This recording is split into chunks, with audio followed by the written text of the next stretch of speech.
Many women want to become high value, but they misunderstand what that really means. They think it is about appearance, attention, or how others treat them, so they try harder, give more, and chase validation, hoping it will increase their worth. But instead, it often leaves them feeling more exhausted and less respected. Islam teaches something completely different.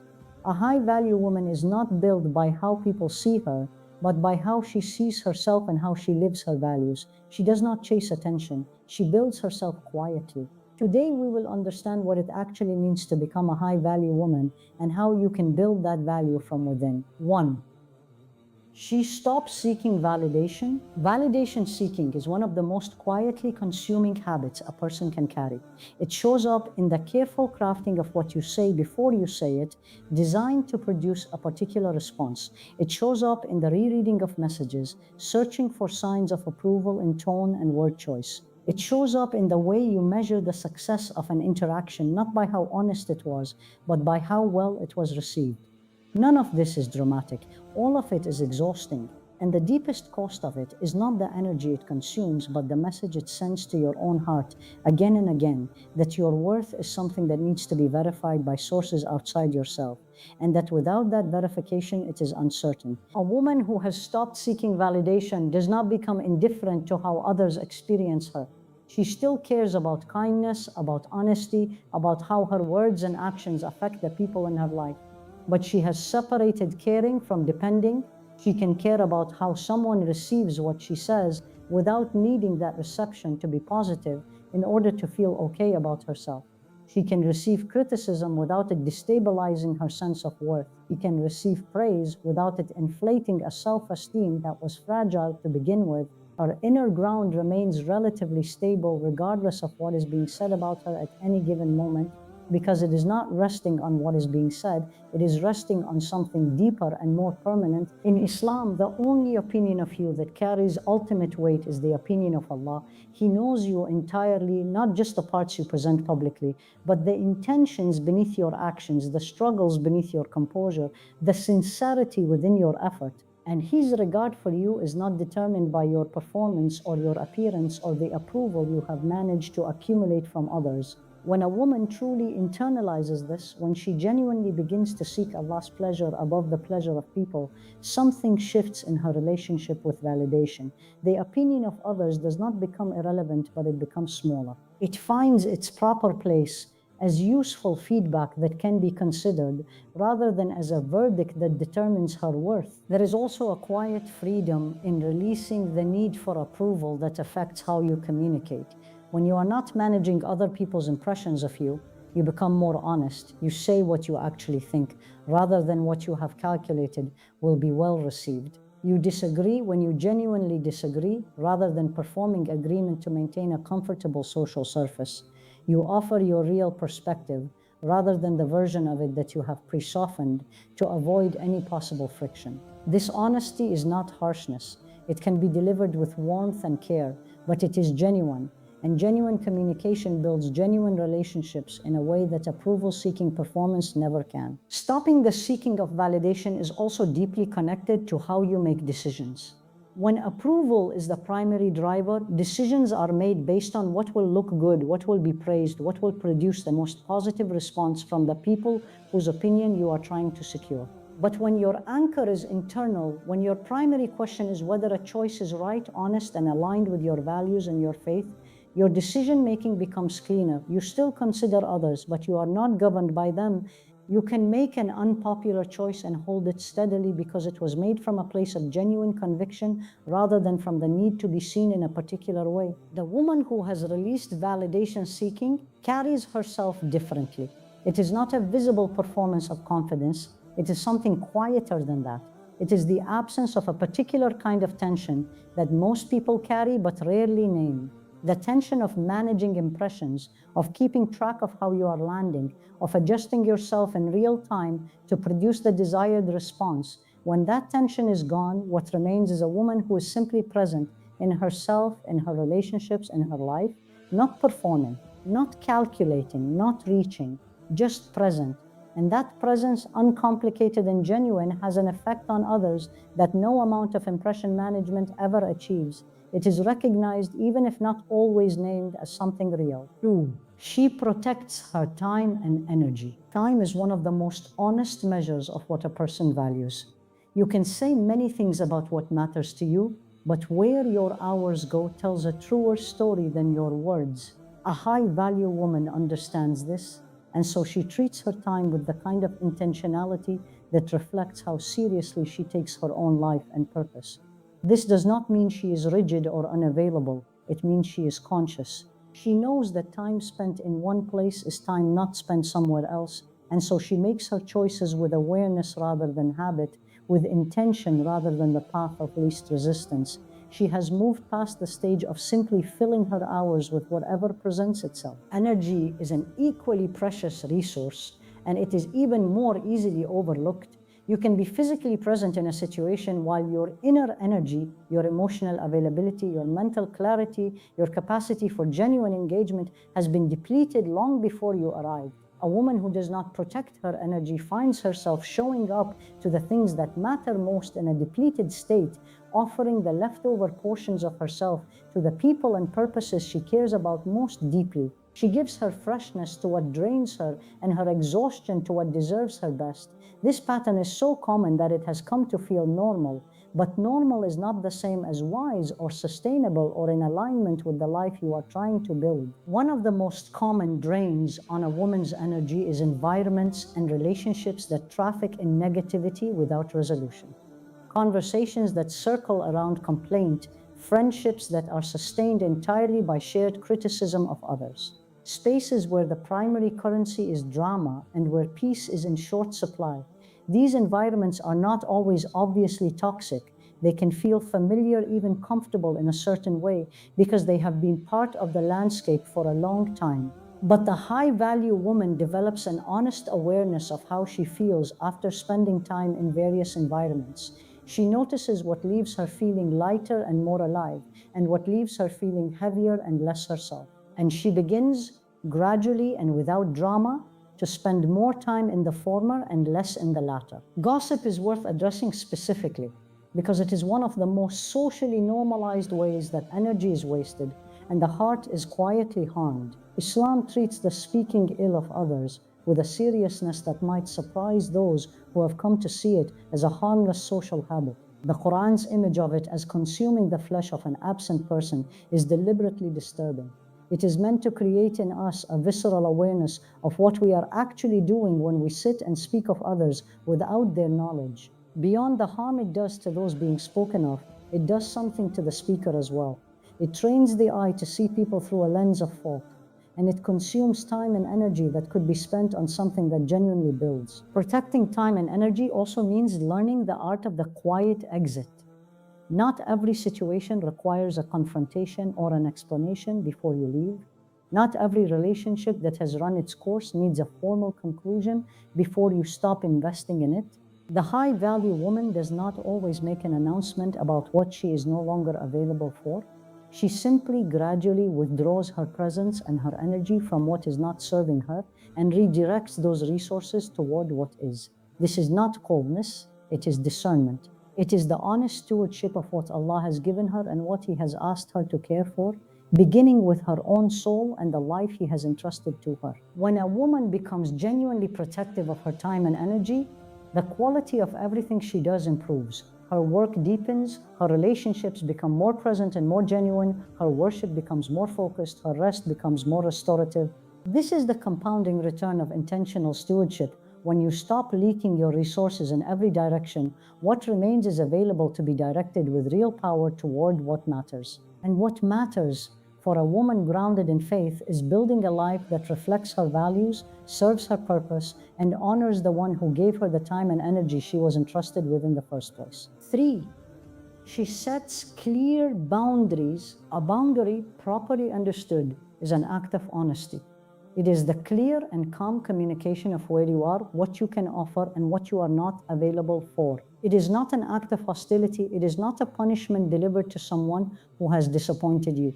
It is not a wall built to keep people out. It is simply a truthful description of your limits, offered with dignity, held with consistency, and maintained not through anger but through the quiet authority of a woman who knows herself well enough to speak clearly about what she needs. This kind of clarity is one of the most generous things you can offer in any relationship because it removes the guessing and the assumption and the gradual erosion that comes from unspoken resentment. Many women struggle with boundaries, not because they do not know their limits, but because they do not believe they are entitled to have them. Somewhere in their formation, they learn that a good woman is endlessly available, that love means never saying no, that setting limits makes you cold or difficult or selfish.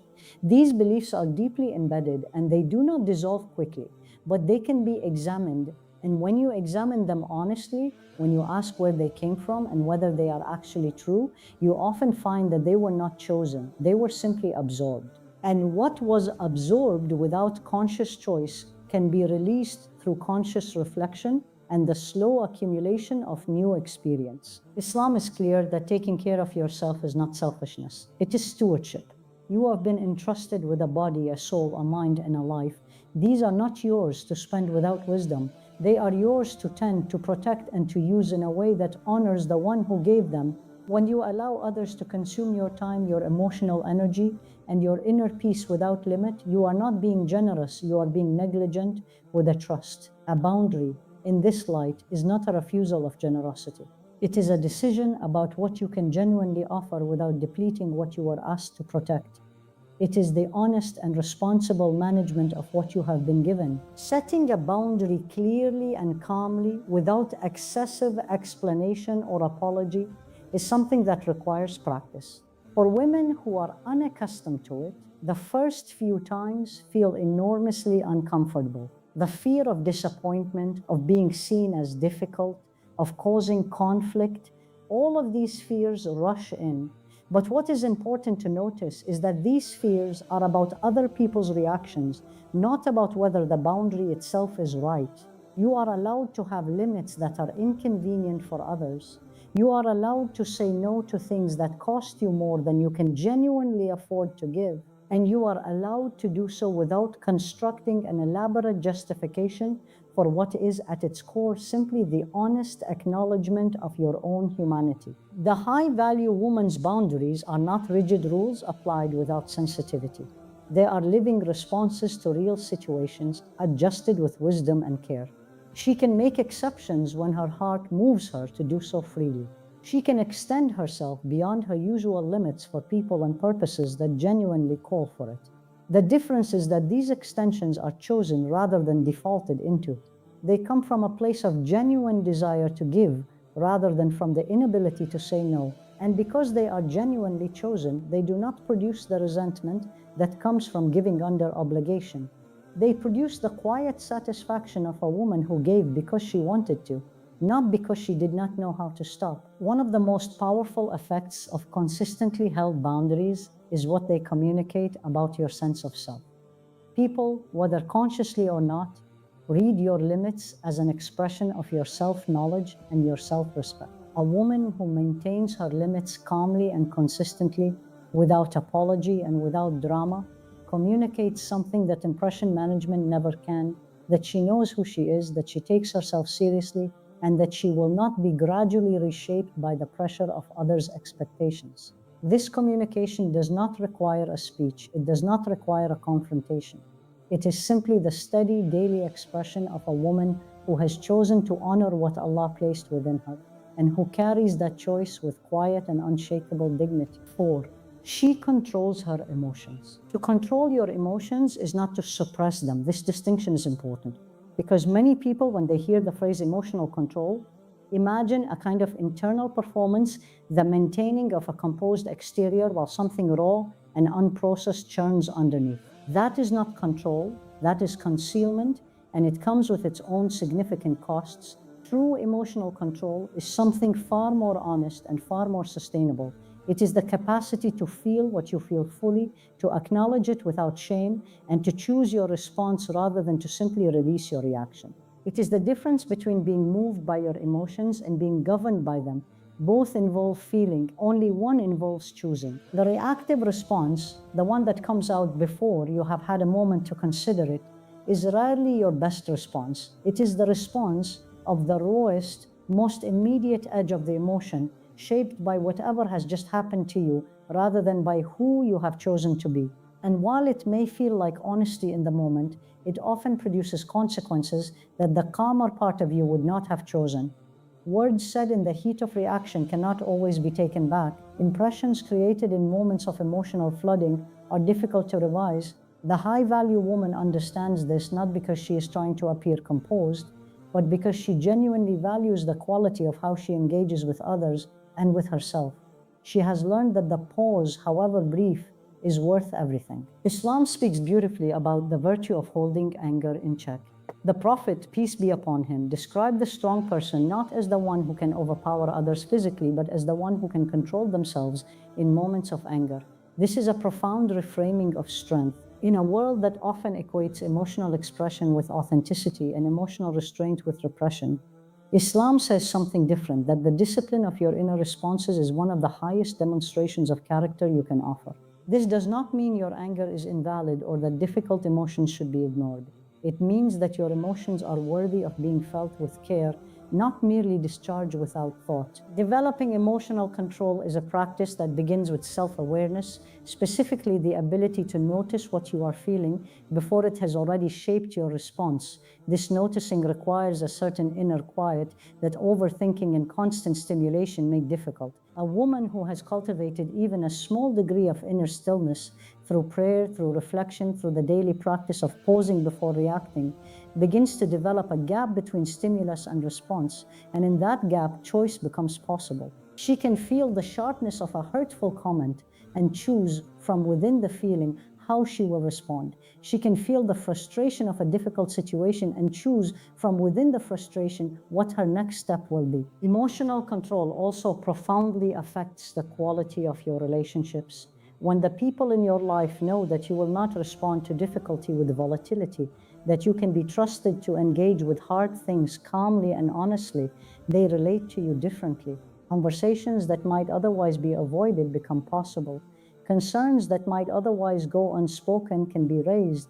The relationship becomes a safer place for both of you because neither of you is afraid of triggering an unpredictable reaction. This safety is one of the most valuable things a woman can offer in any relationship. The reassurance that your emotional responses, while genuine, are also considered, that you are someone who can be trusted with the full truth of a situation. As emotional control deepens, something beautiful happens to the emotions themselves. They become cleaner, less tangled, more honest. When you are not in the habit of reacting immediately, your feelings have space to clarify. The initial spike of irritation settles, and beneath it you often find something more true, a need, a value that was violated, a wish for things to be different. This deeper layer is the one worth addressing and communicating. The high-value woman does not lead with the spike. She waits for the deeper layer to become visible, and she speaks from there, with honesty, with clarity, and with the kind of emotional groundedness that makes what she says genuinely worth hearing. Her words carry weight not because she speaks often, but because she speaks from a place that is real. 5. She focuses on growth. There is a particular kind of suffering that comes from comparison, a suffering that is entirely self-generated and entirely avoidable, and yet one that consumes an enormous amount of the inner life of women who have not yet found their way past it. You look at someone else's life, her achievements, her relationships, her apparent ease in areas where you struggle, and something contracts inside you. The contraction is not just envy, though envy may be part of it. It is a more fundamental question being asked beneath the surface. If she has that, what does it mean about me? And this question, though it arrives dressed as a social comparison, is really a question about worth. It is the old question again, am I enough? The high-value woman has made a quiet but decisive shift away from this comparison. Not because she has achieved everything and therefore has nothing left to envy, but because she has genuinely changed the orientation of her growth. She is no longer measuring herself against others. She is measuring herself against who she was yesterday and against the woman she is sincerely trying to become. This is a race with only one participant, and it is the only race that actually moves you forward. Comparing yourself to others tells you where you stand relative to someone else, which is interesting but ultimately irrelevant. Comparing yourself to your own previous self tells you something far more valuable, whether you are growing. Growth in the Islamic framework is not purely about external achievement. It encompasses the refinement of character, the deepening of faith, the development of patience and gratitude, and emotional wisdom. These are the qualities that the Quran and the Sunnah return to again and again, not because worldly achievement is unimportant, but because the development of the inner person is what makes all outer achievement genuinely meaningful. A woman who has achieved much externally but has not cultivated her inner life is, in Islamic terms, impoverished in the areas that matter most. A woman who has cultivated genuine patience, sincere gratitude, and a living connection with Allah is rich, regardless of what her external circumstances look like. Focusing on growth also means developing an honest relationship with your own weaknesses. This is not easy. The natural response to perceived weakness is either to deny it or to be crushed by it, to pretend it is not there, or to treat it as evidence of fundamental inadequacy. The high-value woman does neither. She looks at her weaknesses with the same kind of honest care she would offer a struggling friend. She sees them clearly, acknowledges what they cost her and those around her, and then asks, what can I do about this? What is one small, genuine step towards something better? This approach transforms weaknesses from sources of shame into opportunities for growth. It makes the inner life a project of care rather than a source of self-condemnation. Spiritual growth deserves particular attention because it is the foundation on which every other form of growth rests. A woman who is growing in her relationship with Allah, who is deepening her understanding of the Quran, who is becoming more consistent in her prayer, who is developing a more living and less performative faith, is growing in the dimension that changes everything else. Her patience deepens because her trust in Allah deepens. Her gratitude expands because her awareness of His generosity expands. Her sense of purpose clarifies because her understanding of why she is here clarifies. Spiritual growth is not separate from becoming a high-value woman. It is its deepest root. Everything else that matters grows from here. The commitment to growth also changes how you relate to failure and setback. When growth is your orientation, failure becomes information rather than verdict. It tells you something about where more work is needed, what to try differently, what understanding was missing. It is not comfortable. Growth rarely is, but it is purposeful, and purposeful discomfort is entirely different from the aimless suffering that comes from stagnation. The high-value woman does not expect her path to be without difficulty. She expects it to be without wasted difficulty, meaning that every challenge, every setback, every season of struggle is met with the sincere question, what is this building in me? And when that question is asked honestly, the answer always points forward toward the woman she is quietly and consistently becoming. 6, she relies on Allah. Everything that has been discussed in this reflection, the release of validation seeking, the protection of time and energy, the holding of clear boundaries, the cultivation of emotional control, the commitment to genuine growth, all of it rests on a foundation. And that foundation is her relationship with Allah. Without it, these qualities are techniques. With it, they are expressions of faith.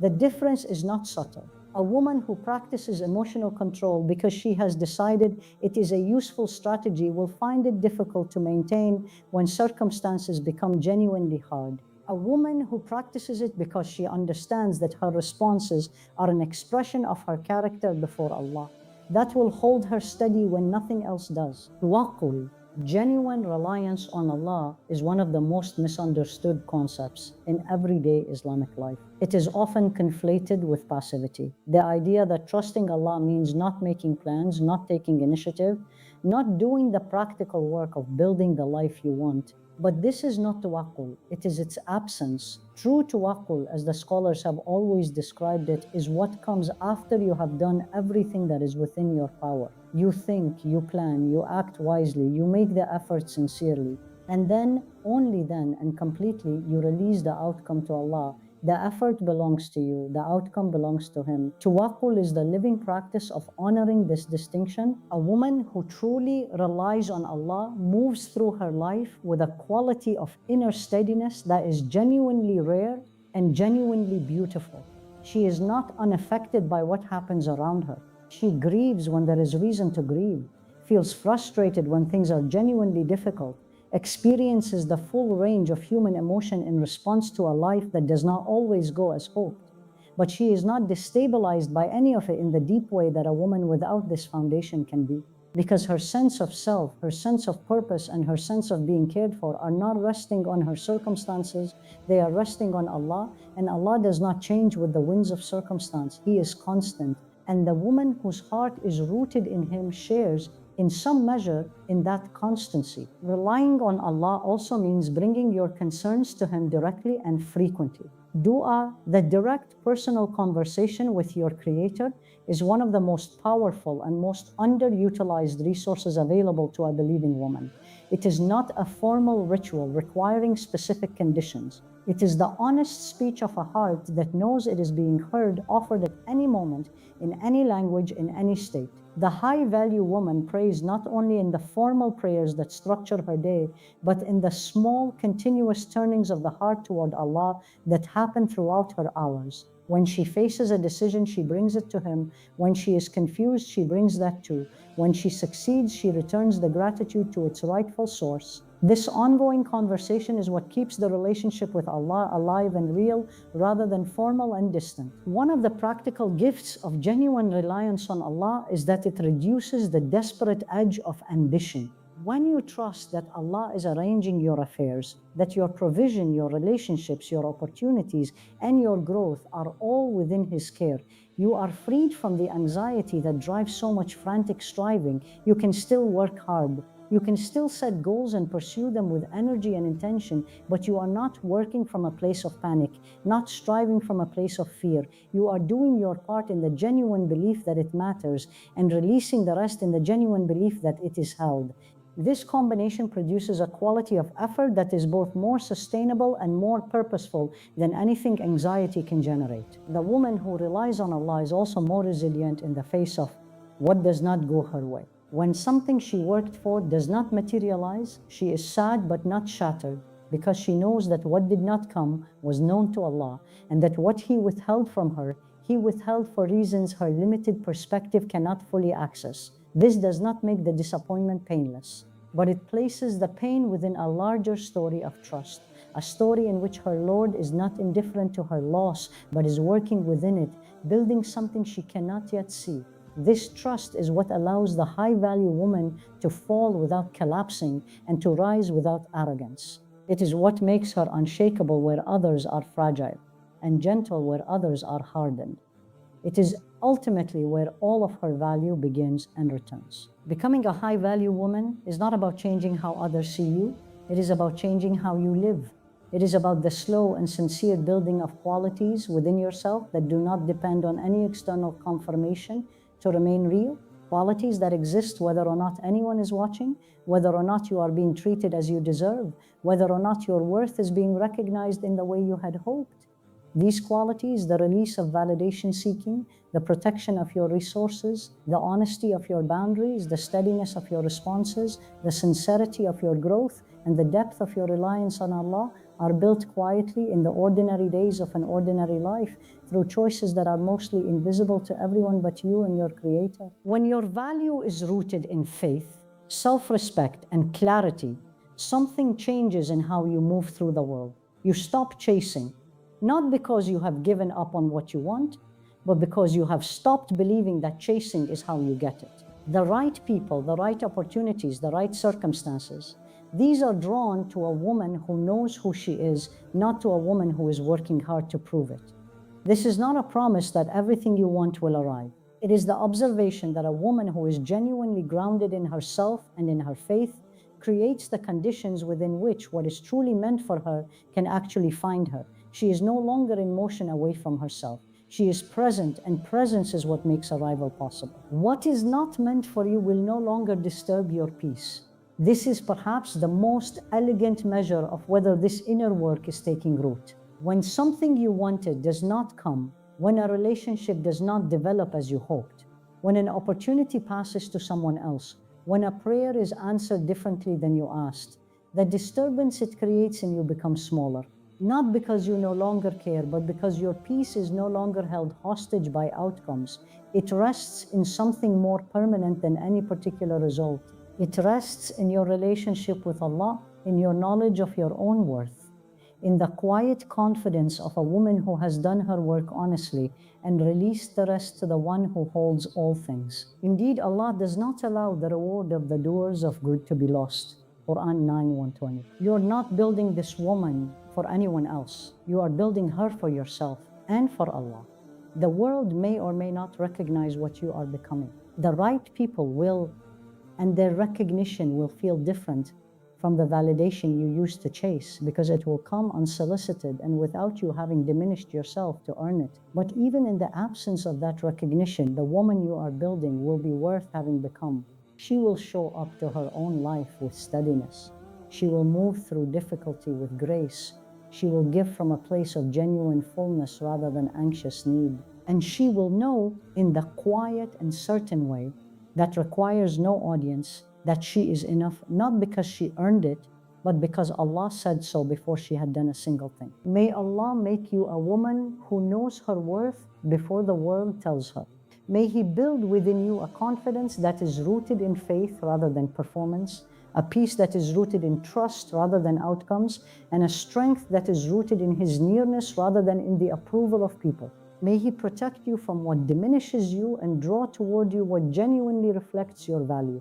May every step you take toward becoming more honest, more grounded, and more sincerely yourself be a step that He blesses and increases. And may the woman you are quietly becoming be a source of light for yourself, for those whose lives you touch, and as an act of sincere gratitude to the one who created you already whole.